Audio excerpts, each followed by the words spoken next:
How a Romance Novel Saved the Galaxy by Ariana de Ralde. Chapter 62, Concordia 3. Django stepped out of the transport, looking around speculatively. Off in the distance, the landing pad and factory at the entrance of the mine was visible. He'd ordered everyone to land at least a click away on the dusty plain. He had absolutely no doubt that either censors or someone loyal to Clan Vizsla would have warned Vizsla of the massive assault force circling the planet, but he hoped that the exact timing of their attack could be kept from the man. They'd have still had days of searching ahead of them if the Seer Jedi hadn't given them that tip, so Vizsla probably wasn't expecting an attack this soon. He had his boucher on, so none of the Verde could see his nerves.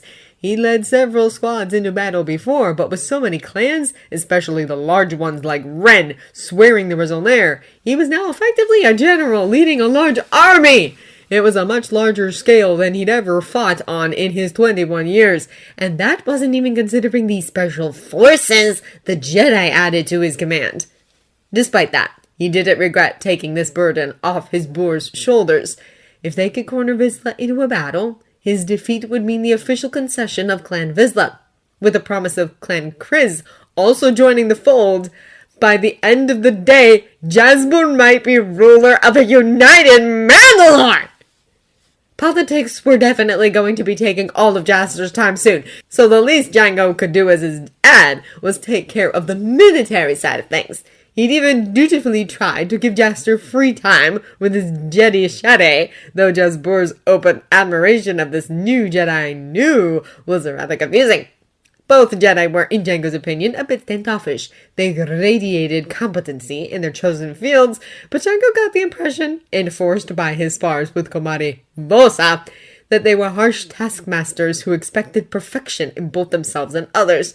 That Dooku and Nu were both friendly with Jazder instead of the icy disdain they bestowed on any other Mandoade who dared to hit on them was confusing. Django had watched one unfortunate bird try to approach Nu before they took off for Concordia, and seen the poor man wilt as she asked him if he wasted everyone's time in this way before battle.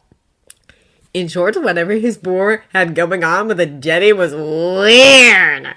He was a tiny bit terrified of one or both of the Jedi ending up as his boar.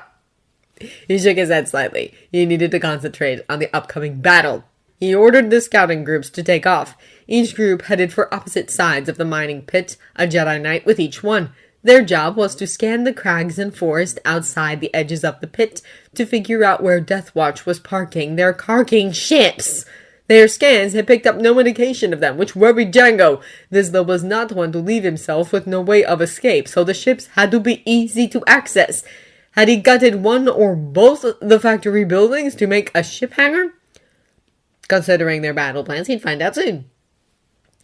Holdan knew he was a bit of a mess at the moment. He was pretty sure he'd fed the Strill more often than himself since Obi-Wan went missing, and he might have burst into tears when the clan Ade told him they'd wait for Obi-Wan to come home before they gave the Strill a proper name. His boar and Babodu had conspired the night before to push him close and all into a freshers water shower, so he had bathed at least. And Apbur had sat him down afterwards and bound his hair up tighter than normal to fit under his boucher. Then he had helped Holdan dress and systematically checked each piece of armor. "You'll bring him back, Holika," he said, though Holdan could see he was clinging on to hope just as hard as the rest of them. The Strill had wanted to come too.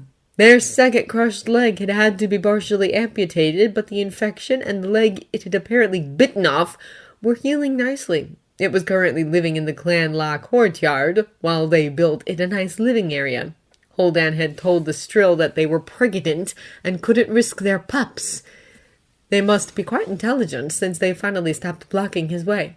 Once it had given birth and gotten one of the robotic limbs another armorer in Kildabe had volunteered to create, Holdan would have happily let it come, but he shuddered at the idea that Obi-Wan would be missing that long. 2 days was long enough. He was in one of the first groups to land on Concordia, assigned to the group going with the jetty to rescue the Ade. His Babodu Lillian was with him too, and she said, "Guard his back and get the cute jetty Quebec." As soon as his foot touched the ground, he took his helmet off and held his breath. Nothing. No extra urgency to get to Obika like Faye had said he would feel if Obika were reaching out.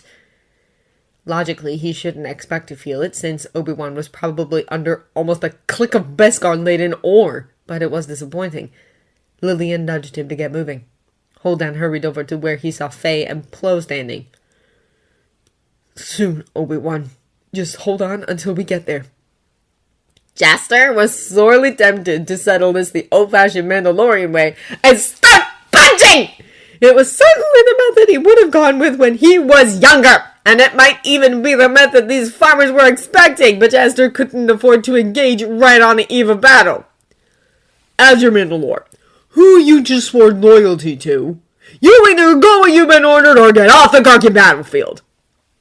"We want to go with them," said the large Concordian farmer stubbornly, pointing at where Coon and Faye were standing. It was the third time they'd insisted! Ordinarily, Jaster would give these lovesick farmers in their antique armor exactly what they wanted. He'd put them on the front line so they could sink or swim in front of their chosen chariot, but Coon and Faye weren't going to be on the front lines.